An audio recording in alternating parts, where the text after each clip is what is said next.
நாமலை சிறையில் அடைக்கும் முயற்சியில் ரணில் மற்றும் மைத்ரி. ஊடக உள்ளடக்கத்தால் பாதிக்கப்படும் குடிமக்களின் உரிமைகள் நலிந்த ஜெயதிச அறிவிப்பு. முன்னாள் ஜனாதிபதிகளுக்கு ஆஸ்விஸ்ம வழங்க தயார் அமைச்சர் வசந்த பகிரங்கம். சொத்து மற்றும் பொறுப்பு அறிக்கைகளை சமர்ப்பிக்க தவறிய அதிகாரிகளுக்கு பேரிடி. அனுரவுக்கு பாதுகாப்பு அவசியம் வலியுறுத்தும் சஜித் தரப்பு. வெளிப்படுமா யாழில் நடந்த படுகொலைகள் சோமரத்னவின் கடிதம் மறுக்கும் நீதியமைச்சர். வடமாகாண சபை முதலமைச்சர் வேட்பாளராக சுமந்திரன்.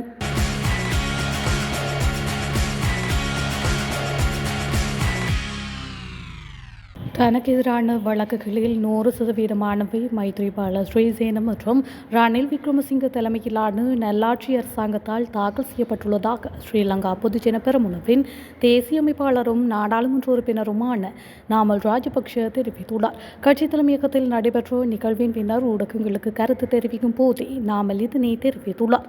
எனினும் அவர்களில் யாரையும் நான் வெறுக்கவில்லை. அரசியல் ரீதியாக அரசியல் வழக்குகளை எதிர்கொள்வேன் என அவர் கூறியுள்ளார். இந்த நாட்டின் குடிமக்களாக நாங்கள் யாருடனும் பழக்கம் வைத்துக் கொள்ள முடியும். அரசியல் ரீதியான எதிர்கருத்து கொண்டவர்களாக இருக்கலாம், எங்களை சிறையில் அடைக்க முயற்சிப்பவர்களாக இருக்கலாம். நாங்கள் அவர்களை வெறுக்க மாட்டோம். நாங்கள் அவ்வாறு செய்திருந்தால் ரணில் விக்ரமசிங்கவுடன் அரசாங்கத்தை அமைத்திருக்க முடியாது. முன்னாள் ஜனாதிபதி மைத்ரிபால ஸ்ரீசேனவுடன் அரசியல் செய்திருக்க முடியாது. எங்கள் இதயங்களில் எந்த கசப்பும் இல்லை. நாங்கள் அதை அரசியல் ரீதியாக எதிர்கொள்கின்றோம். அரசியல் ரீதியாக அரசியல் வழக்குகளை எதிர்கொள்கின்றோம். ஆனால் நாங்கள் அதை வெறுப்புடன் எதிர்கொண்டு தப்பித்துக் கொள்வதில்லை. ஆனால் சில அரசியல் கட்சிகளின் தலைவர்களுக்கு மற்றவர்களுடன் பேசுவதில் சிக்கல் உள்ளது. எனினும் எங்களுக்கு அப்படியானதொரு நிலை இல்லை என நாமல் மேலும் தெரிவித்துள்ளார். வடக்கு மாகாண சபை தேர்தலில் முதலமைச்சர் வேட்பாளராக போட்டியிட விரும்புகின்றேன் என இலங்கை தமிழரசு கட்சியின் பதில் பொதுச் செயலாளர் எம். ஏ. சுமந்திரன் தெரிவித்துள்ளார்.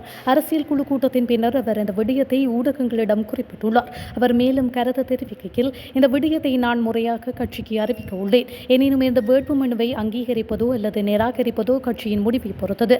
என்னை விட பொருத்தமான ஒரு வேட்பாளரை முதலமைச்சர் பதவிக்கு கட்சி அடையாளம் கண்டால் கட்சியின் முடிவுக்கு நான் முழுமையாக கட்டுப்படுவேன் என்று அதில் மேலும் அவர் கூறியுள்ளார்.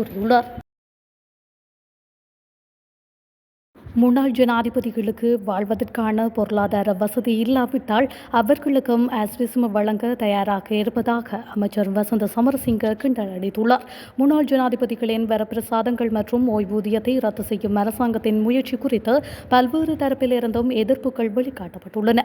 அது தொடர்பில் ஊடகங்களுக்கு கருத்து வெளியிடும் போதே வர்த்தக மற்றும் உணவு பாதுகாப்பு அமைச்சர் வசந்த சமரசிங்க மேற்கண்டவாறு தெரிவித்துள்ளார். தொடர்ந்தும் கருத்து வெளியிட்ட அவர், ஜனாதிபதி ஒருவர் ஓய்வு பெற்று கொண்ட பின்னரும் நாட்டு மக்களின் வரிப்பணத்தில் அவரை பராமரிக்கும் தேவையில்லை. அவ்வாறான நடைமுறையை நாங்கள் இல்லாதொழிப்போம். அது மாத்திரமன்றி ஓய்வு பெற்ற ஜனாதிபதிகளுக்கான ஓய்வூதியத்தையும் நாங்கள் ரத்து செய்வோம். அவ்வாறு நடைபெற்ற பிறகு ஓய்வு பெற்ற ஜனாதிபதிகளில் எவருக்கேனும் வாழ்க்கை செலவுக்கான பொருளாதார வசதி இல்லாத நிலை காணப்பட்டால் அவர்களுக்கு ஆஸ்விஸ்ம திட்டத்தினூடாக நலன்புரி கொடுப்பன ஒன்றை பெற்றுக் கொடுக்கவும் நாங்கள் தயார் என்றும் அவர் தெரிவித்துள்ளார். சோமரத்ன ராஜபக்ஷ எழுதிய கடிதம் எனக்கு இன்னும் கிடைக்கவில்லை என நீதியமைச்சர் ஹர்ஷன நாணயக்கார கூறியுள்ளார். செம்மணி படுகொலை விவகாரத்தில் சர்வதேச விசாரணை நடாத்தினால் தான் சாட்சியம் அளிக்க தயாராக உள்ளேன் என்ற கெர்ஷாந்தி கொலை வழக்கில் தண்டனை பெற்ற லான்ஸ் கேப்ரல் சோமரத்ன ராஜபக்ஷ தனது மனைவி மூலம் எழுதிய கடிதத்தில் குறிப்பிட்டுள்ளார். அத்தோடு யுத்த காலத்தில் யாழ்ப்பாணத்தில் இடம்பெற்ற படுகொலைகள் மற்றும் அங்கு நடாத்தப்பட்டு வந்த சித்திரவதை கூடங்கள் என்பன பற்றிய விவரங்களை வெளியிடுவதற்கு தனது கணவர் தயாராக இருப்பதாகவும் அக்கடிதத்தில் தெரிவித்துள்ளார். இது தொடர்பாக நீதியமைச்சரிடம் கேட்டபோதே அவர் மேற்கண்டவாறு குறிப்பிட்டுள்ளார். சோமரத்ன ராஜபக்ஷ எழுதிய கடிதம் எனக்கு இன்னும் கிடைக்கவில்லை. கிடைத்ததும் அது பற்றி கருத்து கூறுகின்றேன் என நீதியமைச்சர் கூறியுள்ளார். அத்துடன் ஜனாதிபதிக்கு இந்த கடிதம் கிடைத்ததாக என்னால் உறுதிப்படுத்த முடியாதுள்ளது என்றும் அமைச்சர் ஹர்ஷன நாணயக்காரர் குறிப்பிட்டுள்ளார். இந்த நிலையில் சோமரத்ன ராஜபக்ஷவின் வெளிப்படுத்தல்கள் தமக்கு அதிர்ஷ்ட லாப சீட்டு விழுந்ததை போன்றிருப்பதாகவும் இந்த சந்தர்ப்பத்தை நீதி கோரி போராடும் சகல தரப்பினரும் சரியாக பயன்படுத்திக் கொள்ள வேண்டும் எனவும் வடக்கு கிழக்கு வலைந்து காணாமலாக்கப்பட்டோரின் உறவுகளின் சங்கத்தின் செயலாளர் லீலாதேவி தெரிவித்துள்ளார்.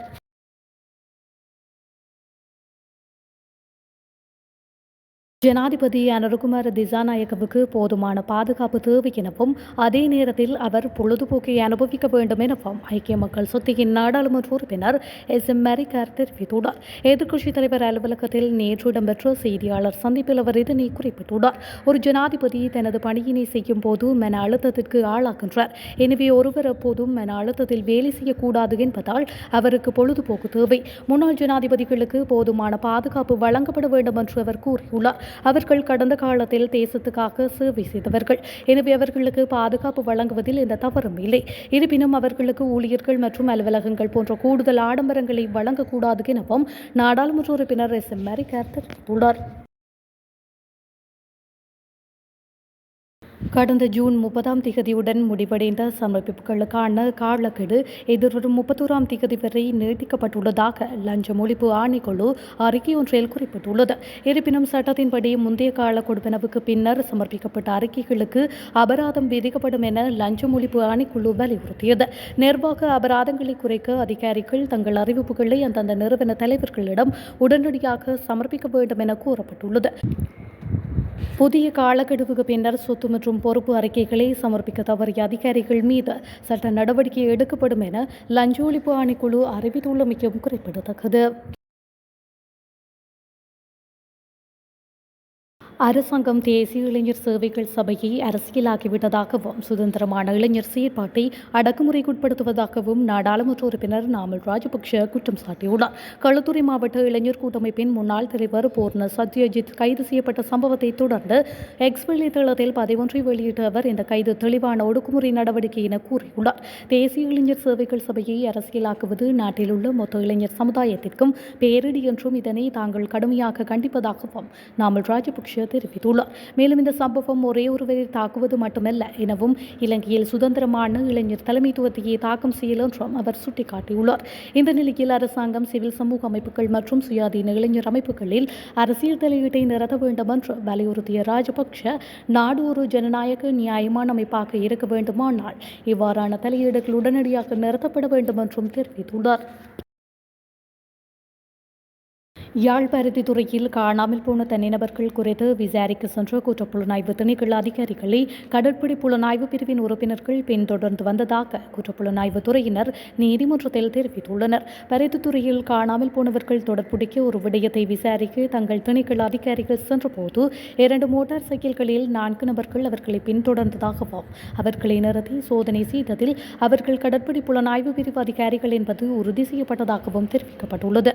அதோடு அவர்களை தொடர்ந்தும் விசாரணை செய்ததில் காங்கேசன்துறை பகுதிக்கு பொறுப்பான கடற்படை உளவுத்துறை பொறுப்பதிகாரி லெப்டினன்ட் கமாண்டர் ரோபசிங் என்பவரை சிஐடியை பின்தொடர உத்தரவிட்டதாக அவர் குறிப்பிட்டுள்ளார். இதுகுறித்து நீதிமன்றக்கு அறிவித்த சிஐடி அதிகாரிகள் ரோபசிங்கவையும் அழைத்து விசாரித்துள்ள நிலையில் அதுவும் உறுதிப்படுத்தப்பட்டுள்ளது. மேலும் இளைஞர் ஒருவரை சட்டவிரோதமாக தடுத்து வைத்து காணாமலாக்கிய சம்பவம் தொடர்பில் கைது செய்யப்பட்டுள்ள முன்னாள் கடற்படை தளபதி நிசாந்த உலுகேதென்னவின் வழக்கு விசாரணையின் போதும் கமாண்டர் ரோபசிங் நீதிமன்றில் இருந்துள்ளமையும் சிஐடி நீதிமன்றத்திற்கு அறிவித்துள்ளது. ஊடக உள்ளடக்கத்தால் பாதிக்கப்படும் குடிமக்களின் உரிமைகளை பாதுகாப்பது அரசாங்கத்தின் பொறுப்பாகும் என சுகாதார மற்றும் வெகுஜன ஊடக அமைச்சர் நலிந்து ஜெயதிச தெரிவித்துள்ளார். இலங்கை பத்திரிகை பேரவையினால் நடாத்தப்பட்ட 10வது ஊடக ஆய்வுகள் மற்றும் பத்திரிகை டிப்ளோமா திட்டத்தின் பட்டதாரிகளுக்கான சான்றிதழ் வழங்கும் நிகழ்வில் கலந்து கொண்டு அவர் இதனை குறிப்பிட்டுள்ளார்.